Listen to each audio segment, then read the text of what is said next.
Hey everybody, this is Pastor B with Tuesday's Touch for November the 3rd, and we are touching from my home. I hope that's okay. We've been looking at the life of Joseph, but today I want to ask a different question. And the question I want to ask today is, what happens if your candidate does not win? If your candidate, the candidate that you voted for in the national election or in the local election does not win, what do? There's been talk about people protesting and people even getting violent over the candidates and over their particular candidate, whether they win or lose. What do? Particularly, what do you do if you're a believer? Well, I want to share two passages of scripture with you. The first one is Philippians 3:20, which is one of my favorite passages, which tells us that our citizenship is in heaven where Christ is.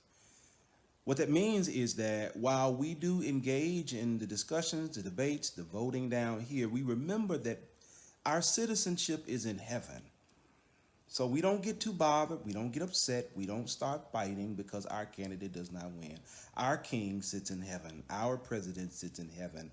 Our leader, even if the person that we voted for does win, remember that the real person, the real one that we're obeying every moment, every day of our lives, is not the person who sits in the White House, not the person who sits in the mayor's seat, not the person who sits on the city council. Our allegiance is with God and God alone. So our citizenship is in heaven. Another passage of scripture that I think is important is Titus chapter 3, verse 9. Avoid foolish controversies, genealogies, dissensions, and quarrels about the law, for they are unprofitable and worthless. In other words, no quarreling, no debating, no dissensions. We don't engage in any divisive talk. We just trust in God, because ultimately all that does, and we've seen it over the last couple months, is divide us. When we pitch our hand into the pot and start drumming up conspiracies and controversies, it just muddies the water for everybody else. So as believers, we participate in the political process, but we trust that God knows what is best, and we listen for God's voice and follow. It's kind of like being in an airport, right? So I fly, and often I connect. When I'm going back and forth to Memphis, I connect in Atlanta.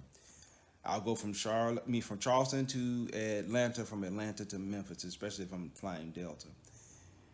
And when I get to the Atlanta airport, it never fails that I hear tons and tons of planes departing. Flight number so-and-so to Ohio, Toledo is going to be leaving. Flight number so-and-so to Dallas is boarding. Last call for flight number so-and-so to San Diego. Last call to flight number so-and-so to wherever. And you hear it over and over again, over and over again.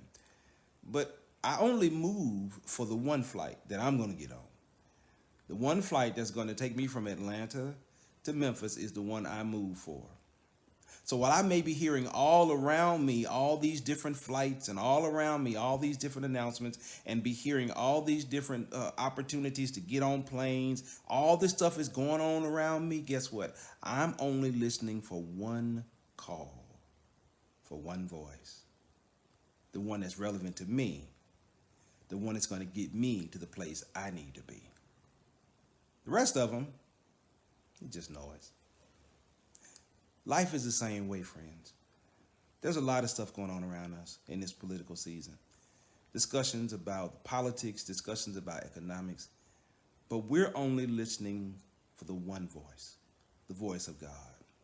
And in hearing that voice, we start walking. So be encouraged, saints. We don't forget that our citizenship is in heaven, where Christ is. And we don't engage in quarrels and dissensions and controversies, because that's profitless. Instead, we trust God, who knows time and eternity, who holds time and eternity, and who works all things together for good. God bless you. God keep you. This is Pastor B, Tuesday's Touch, November 3rd. You have been touched.